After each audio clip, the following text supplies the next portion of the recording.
uang sama si suaminya itu.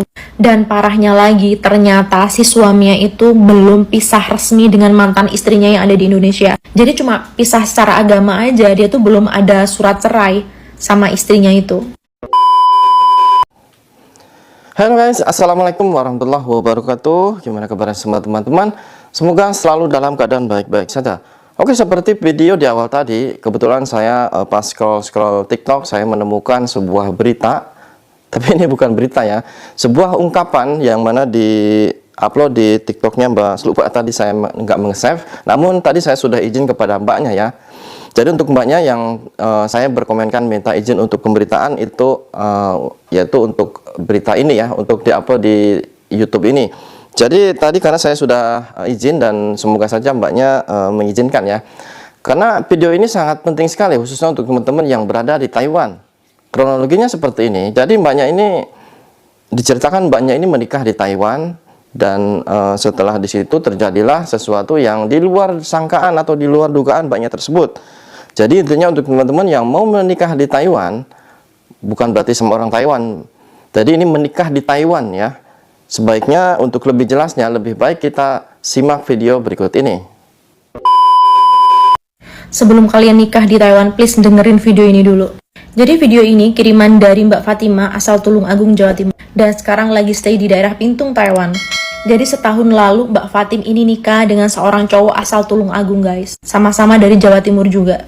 Sebelum dia nikah, dia tuh pernah pacaran Taiwan Indonesia selama 1 tahun. Tapi karena LDR tuh memang susah, jadi mereka tuh nggak sampai ke jenjang pernikahan. Sampai pada akhirnya Mbak Fatimah itu kenal dengan cowok yang sekarang jadi mantan suaminya itu. Perkenalan mereka tuh katanya singkat banget, cuma kenal sekitar 6 bulan. Itu pun dengan pertemuan yang sangat jarang. Meskipun mereka sama-sama stay di Pintung. Karena Mbak Fatim sendiri ini tuh liburnya cuma 2 bulan sekali, sedangkan cowoknya tuh di pabrik. Jadi kayak jarang ketemu. Awalnya sebelum mereka nikah, Mbak Fatim ini udah dikenalin sama keluarganya si lakinya itu. Bapak ibunya, punya kakak juga baik, adiknya juga baik, semuanya katanya baik awalnya. Dan waktu Mbak Fatim diajak nikah seneng banget dong. Mbak Fatim pikir mereka tuh bisa pacaran halal gak sih? Background dari Mbak Fatim ini sebelumnya janda anak 1 ya. Dan si mantan suaminya ini ngakunya tuh duda anak 1 juga. Jadi mereka tuh sama-sama udah pernah nikah. Umur mereka nggak beda jauh kok. Fatim ini masih umurnya 29 tahun, sedangkan cowoknya itu umurnya masih 31 tahun. Dan akhirnya lamaran terus nikah.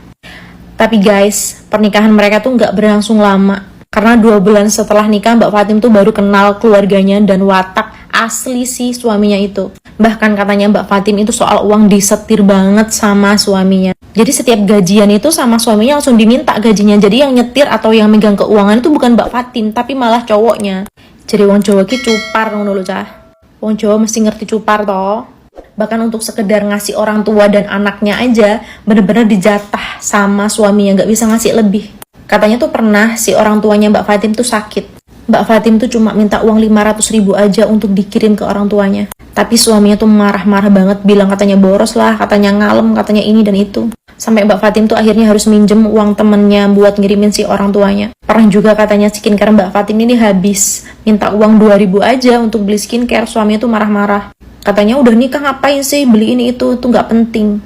Dan setiap Mbak Fatim itu curhat ke mertuanya tuh seolah-olah malah nyalahin Mbak Fatim. Katanya tuh anaknya kayak gitu karena Mbak Fatimah tuh nggak bisa pegang uang. Sementara keluarganya si lakinya itu setiap bulan tuh minta jatah guys. Sampai adiknya pun dikirimin uang sama si suaminya itu. Dan parahnya lagi, ternyata si suaminya itu belum pisah resmi dengan mantan istrinya yang ada di Indonesia. Jadi cuma pisah secara agama aja, dia tuh belum ada surat cerai sama istrinya itu. Mbak Fatim itu tahu karena dia tuh scroll Facebooknya si lakinya itu dan ada beberapa foto yang di-tag ke mantan istrinya. Dan Mbak Fatim itu nginbox si mantan istrinya itu. Dan kata mantan istrinya memang dia tuh belum pisah resmi, belum ada surat cerainya, cuma pisah secara agama aja, cuma ditalak gitu aja. Dan Mbak Fatim marah-marah dong, tanya sama keluarganya. Dan malah keluarganya itu balik marah ke Mbak Fatim, katanya terlalu ngurus urusan pribadi si suaminya. Habis itu Mbak Fatim itu marah besar, sampai mereka tuh berantem banget. Dan lakinya itu ternyata main tangan guys, Mbak Fatim tuh pernah ditampar sampai bagian sininya itu ada darahnya. Jadi bagian mulutnya di bagian dalam itu sobek. Sampai pada akhirnya Mbak Fatim minta cerai, karena ya udah cerai aja gitu. Bayangin 8 bulan terbuang sia-sia dan uang Mbak Fatim itu kebanyakan dibawa sama si mantan suaminya dan gak mau balikin guys. Jadi guys, teman-teman yang mau nikah di Taiwan, sebelum kalian tuh nikah, kalian tuh harus bener-bener ngerti sifat asli calon istri kamu, calon suami kamu, dan semua keluarga mereka. Terutama statusnya. Kalau misalnya calon istri kamu tuh janda, pastikan udah ada surat cerai. Dan juga begitu sebaliknya, kalau calon suami kamu itu memang duda, ya tanyain mana surat cerainya. Jadi di kemudian hari itu nggak ada masalah. Dan pastikan kamu tuh udah kenal watak semua keluarga mereka. Aku sendiri dulu itu pacaran sama suamiku sekarang itu pacaran sampai 4 tahun guys. Sampai banyak banget yang tanya teman-teman dari keluarga, kenapa pacaran lama, kenapa nggak nikah-nikah. Jadi aku tuh dan suami aku tuh tipe-tipe orang yang nggak gampang langsung oke, meskipun kita udah kenal lama, udah pacaran lama. Bener-bener tipe-tipe orang yang nggak bisa percaya satu sama lain. Jadi kita tuh harus bener-bener tahu sifat dia tuh kayak gimana, buruknya kayak gimana. Dan sampai pada akhirnya kita nikah pun, itu pun karena bapakku tuh marah-marah sama aku. Takut aku tuh kelamaan sendirian gitu loh. Misalnya takut kelamaan pacaran, terus aku akhirnya tetap nggak mau nikah. Sebenarnya bukan nggak mau nikah sih, tapi aku sama suamiku yang sekarang tuh kayak pengen tahu sifat wataknya sama satu sama lain tuh, bener-bener adaptasinya tuh bener-bener harus hafal dan tahu banget. Jadi harus bener-bener bisa menerima satu sama lain. Aku aja nih pacaran 4 tahun, tunangan 1 tahun, jadi total sebelum kita nikah itu kita bareng 5 tahun guys. Dan itu sama-sama dulu kenalnya juga di Taiwan. Sebenarnya kalian mau kenal sebentar pun, kenal lama pun, asal kalian tuh udah bisa menerima kekurangan masing-masing, udah hafal bener baik buruknya, sebenarnya nggak masalah. Dan pastikan dulu sebelum nikah kalian udah bicarain soal keuangan kalian, tinggal kalian di mana, tabungan kalian kayak gimana, harus bener-bener bicarain.